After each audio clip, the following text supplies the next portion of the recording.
The future fuels for our cars, be it petrol, hydrogen, electricity, whatever it is, has to be delivered to our vehicles. But if you're running one of the big petrol companies here around the world, you certainly have to imagine the way that your hundreds of sites around the country are going to be used in the future. So that's certainly been exercising the mind of Ampol's Chief Executive, Matt Halliday, who today launched AmpCharge.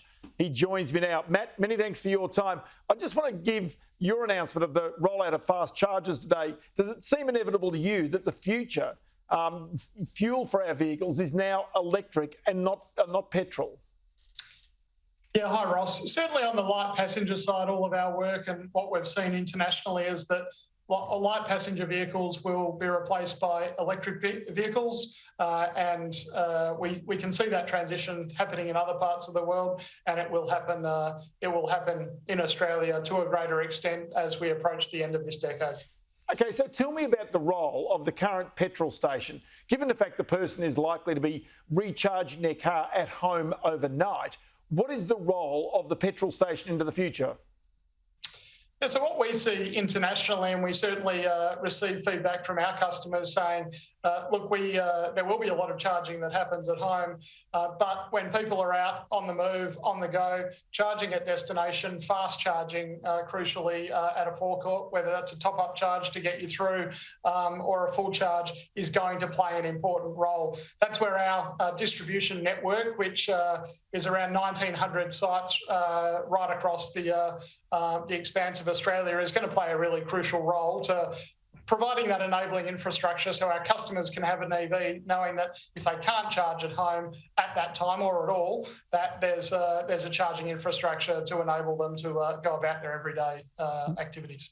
What's undoubted is that the technology behind those electric vehicle chargers is changing by the year. They're getting faster, they're getting more mobile even, all that type of thing. But the fact of the matter is that clearly is going to be one of the real benefits. If a person can come in, get a quick top up and keep moving just as they do with petrol or diesel right now.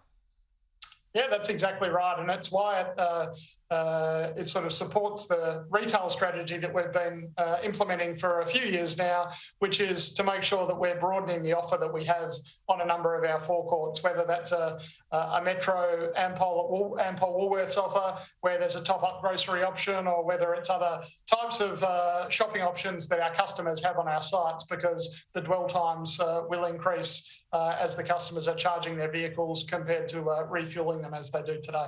What about all other fuels? I mean, there's going to be still a demand for petrol, well out for 50 years and beyond, because there's so many legacy vehicles that will be out there. There's hydrogen as well. So how do you rate the different types of fuel as we simply see the decades roll past?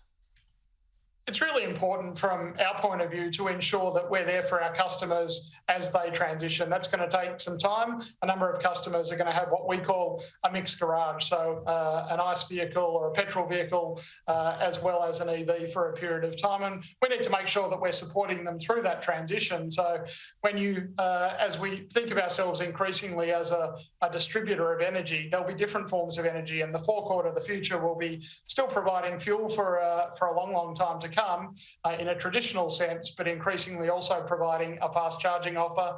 And then to support the heavier end of transport and large trucking, which Australia relies on very heavily for diesel today, that will transition ultimately to a hydrogen type offering in the coming years. But even as the chief executive of a major petrol retailer, you must have, as you're doing your scenario planning, imagined or wondered whether, in fact, the fuel station that we know, the petrol station that we've known for all the decades, all of our lives, disappears as the video store disappeared. That's, I kind of guess, the thing that everybody will be trying to weigh up as they look to the future.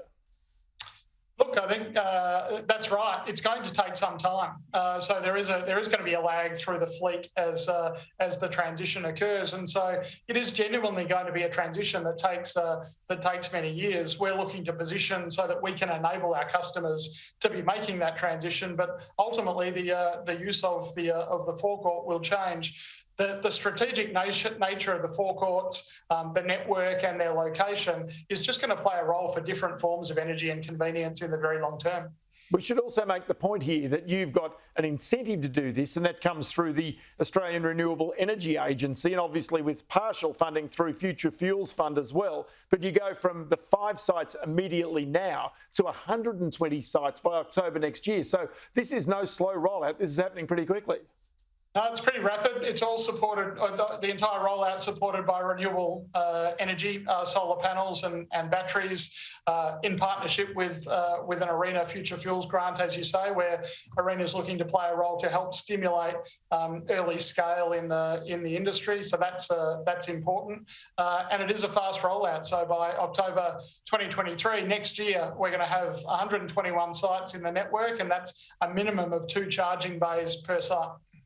Okay, so then clearly you've got the whole retail offering in there as well. That becomes a really important part of even today, the petrol stations, where the margins for the retailer are pretty skinny. That's not traditionally where they've made their money. It's in the store. So it's now trying to give people a reason to come across that forecourt and use that store. That's the key to the survival of many of these fuel stations. Yeah, really important in terms of providing an offer for the customer so that they, as they spend longer on the site, as they're charging their vehicle, that there's, whether it's a coffee, whether it's a top-up shop, whether it's lunch on the go, or buying some food for later, those options.